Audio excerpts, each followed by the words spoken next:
Mas Wildan Akbar. Assalamualaikum Ustaz. Waalaikumsalam warahmatullahi wabarakatuh. Anda dari mana? Saya dari Garut.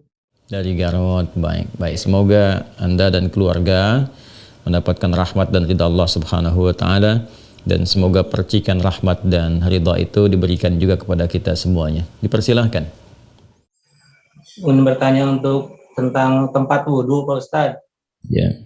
Ya misalkan di rumah kan terkadang tempat wudhunya itu menyatu dengan toilet WC. Nah itu bagaimana, apakah Islam memandang tentang itu? Baik. Terima kasih Mas Wildan, dan pertanyaan ini barangkali juga mewakili pertanyaan dari saudara-saudari kita yang lain terkait dengan hal yang dimaksudkan. Idealnya memang tempat wudhu itu berpisah dengan toilet. Mengapa? Karena di dalam tempat wudhu itu kita juga menyertakan berbagai macam kalimat-kalimat thayyibah yang mengiringi proses wudhu, baik sebelum ataupun setelah wudhu itu dilangsungkan. Bukankah kita saat berwudhu kan mengucapkan Bismillahirrahmanirrahim, kan? Sebagai mula kita mengerjakan segala kebaikan dengan dasar yang Nabi sabdakan, kullu amrin tibalin la yubda'u fihi Bismillahirrahmanirrahim fahuwa abtar. Dan itu juga sebagai ekspresi ungkapan gambaran atas niat yang kita tujukan dari wudhu itu, kita arahkan untuk mendapatkan ridha Allah Subhanahu wa taala. Kemudian juga di akhir wudhu kita juga kan berdoa, dengan mengucapkan syahadatain, syahadu an la ilaha illallah, syahadu anna muhammadar rasulullah. Kemudian kita mengatakan Allahumma ja'alni minat tawwabin wa ja'alni minal mutatahhirin. Kalau kita mau kemudian tambahkan juga dengan doa wa ja'alni min ibadikas salihin. Nah, sedangkan kalimat-kalimat thayyibah yang berupa permohonan-permohonan doa dalam kebaikan ataupun menyebut asma-asma yang mulia, nah itu kan umumnya tidak diutarakan saat kita berada di dalam toilet, karena toilet punya sifat tertentu, sifatnya hanya untuk menyalurkan atau membuang hadas, baik yang sifatnya kecil ataupun juga besar, dengan cara-cara tertentu yang boleh jadi juga melahirkan najis. Sedangkan wudhu itu tidak seketika juga menyatu dengan menghilangkan najis, bisa jadi hanya hadasnya saja, belum tentu ada najisnya, kan? Sedangkan kalimat-kalimat thayyibah sangat tidak disukai diungkapkan dalam keadaan-keadaan kita masuk toilet. Karena itu saat masuk toilet kita kan berdoanya doa memohon perlindungan kepada Allah dari godaan-godaan setan yang berkumpul di tempat-tempat yang buruk, seperti toilet dan semisalnya. Allahumma inni a'udzubika minal khubuthi wal khaba'ith. Nah, kemudian ketika kita keluar, kita kan beristighfar tuh. Ghufranak, Ghufranak, mohon ampunanmu ya Allah.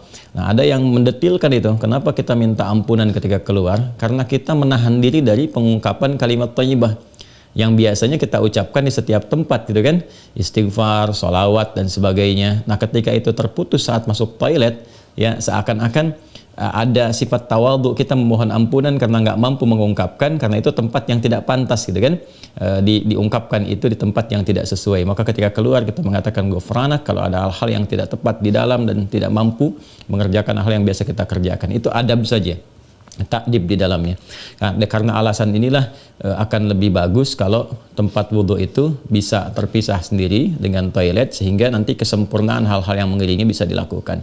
Bila pun memang keadaannya tidak memungkinkan dan hanya ada itu dan bisa didapatkan di dalam berbagai kondisi, Anda ke mall misalnya kan, tidak ada tempat spesifik wudhu, taruhlah demikian kondisinya, atau bahkan dalam kondisi tertentu, bahkan saat haji atau umrah yang begitu padat tempat wudhunya misalnya, dan Anda hanya menemukan ada toilet tapi ada keran yang disiapkan terpisah di dalamnya itu.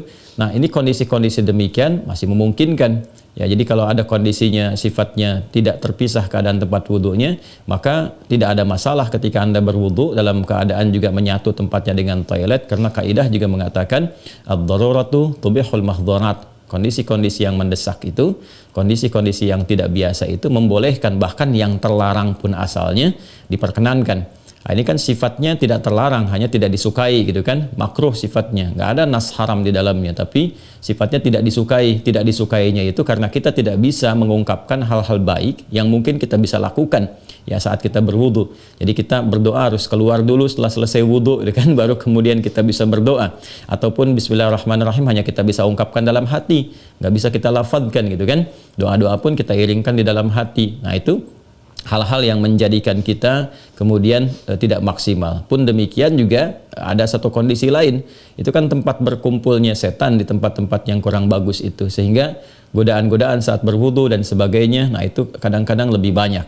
Nah ini tentunya juga di satu sisi tidak berlaku juga ya kondisi ini saat misalnya kalau mandi besar, kadang-kadang kan juga tempatnya menyatu juga dengan toilet, kan mandi besar juga berlangsung wudu di dalamnya, kan? Nah ini kita harus fleksibel juga dalam kondisi-kondisi demikian. Jadi ini yang mau saya katakan, tidak berhukum haram, itu bisa dilakukan. Kalau tempatnya kita misalnya memungkinkan untuk berpisah, bagus ada dipisahkan. Tapi kalau menyatu pun tidak ada masalah, kan? Tidak ada masalah sepanjang dalam keadaan-keadaan darurat tertentu dan tidak berhukum haram. Ya, apa dalilnya? Yang tadi saya sampaikan. Ya, tidak ada nas spesifik mengharamkannya, dan kadang-kadang kita mandi besar juga ya, al-ghuslu dari janabah dan semacamnya juga berlangsung, dan dalam mandi besar juga ada wudu. Namun barangkali kesempurnaan itu tidak bisa kita iringkan dengan kalimat-kalimat thayyibah yang diungkapkan, hanya dalam hati kita lakukan. Jadi kalau tidak ada tempat lain dan menjadikan Anda berwudu misalnya menyatu dengan toilet, di dalamnya ada toilet, maka kalimat-kalimat thayyibah itu cukup dalam hati, tidak perlu diungkapkan di lisan, kan? Dan sempurnakan wudu Anda, lalu ketika keluar Anda berdoa sebagai penutup bagian dari wudunya. Demikian kiranya bisa disampaikan. Wallahu taala a'lam bissawab. Dan sebelum saya menutup, ada sesuatu yang sangat menarik ketika Ibnu Abbas radhiyallahu taala anhuma menyampaikan kisah Nabi sallallahu alaihi wasallam ya saat beliau berada di kediamannya Sayyidah Maimunah radhiyallahu taala anha, dan malamnya kemudian bangun ya, bangkit dari tidurnya, duduk dulu menghilangkan bekas ngantuk. Nah ini ditemukan di Sunan Abu Daud nomor hadis 1367. Thumma dhahaba ila syanin mu'allaqah, kemudian beliau pergi ke tempat tertutup. Nah syanin mu'allaqah ini enggak disebutkan tempat tertutupnya, apakah dia sifatnya mirhad, kan? Apakah tempatnya toilet yang menyatu, kamar mandi, ataukah dia tempat wudhu, kan? Midha, misalnya, apakah dia tempat wudhu? Nah ini yang tidak disebutkan, keadaannya tempat tertutup saja. Ini memberikan kesan bahwa bisa jadi kalau itu yang dimaksudkan adalah tempat yang tertutup, itu toilet dan semacamnya, jelas ya dilakukan dalam bentuk tertutup sehingga tidak tampak aurat dan sebagainya, itu fikih yang lain. Tapi kaitan dengan wudhu juga itu cukup menarik juga. Hendaknya kalau kita pun membuat tempat wudhu di satu tempat, ya dimungkinkan ada penutupnya, karena boleh jadi tempat-tempat yang digunakan untuk oleh laki-laki ataupun perempuan yang menyatu, menyatu itu yang dimaksudkan dimanfaatkannya.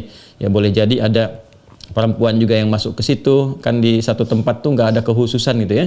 Nah, tapi tempat-tempat lain sekarang sudah lebih bagus. Ini untuk laki-laki, ini untuk perempuan, tuh nggak ada masalah. Tapi kalau tempat yang digunakan untuk menyatu, dia hendaknya ada penutup sehingga nggak semua orang bisa mengakses ke dalamnya dengan batas-batas tertentu. Apa kaitannya, korelasinya dengan pertanyaan Anda? Syanin mu'allaqah di sana nggak disebutkan. Ya, apakah itu tempat wudhu atau menyatu dengan toilet? Tapi babnya ketika keluar dari situ, Nabi sudah berwudhu. Ya, sedangkan keterangan-keterangan tentang seputar wudhu Nabi dan bangkit di malam hari itu disertakan juga dengan janabat. Artinya apa? Di kondisi-kondisi tertentu kan mandi, kan? Dalam mandi itu kemudian ada proses wudhu dan sebagainya. Ini menunjukkan kesan bahwa dalam mandi itu kan ada selain hadas juga ada sifat-sifat lain yang dibersihkan, kan? Bisa jadi juga yang mengandung najis seperti buang air kecil ya dan sebagainya kan menyertai dalam mandi itu.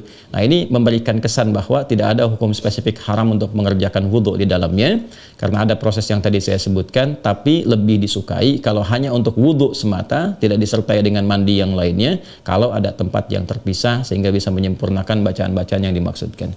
Demikian Mas Wildan ya, semoga bisa dipahami dengan baik. Allah Ta'ala alam bisawab.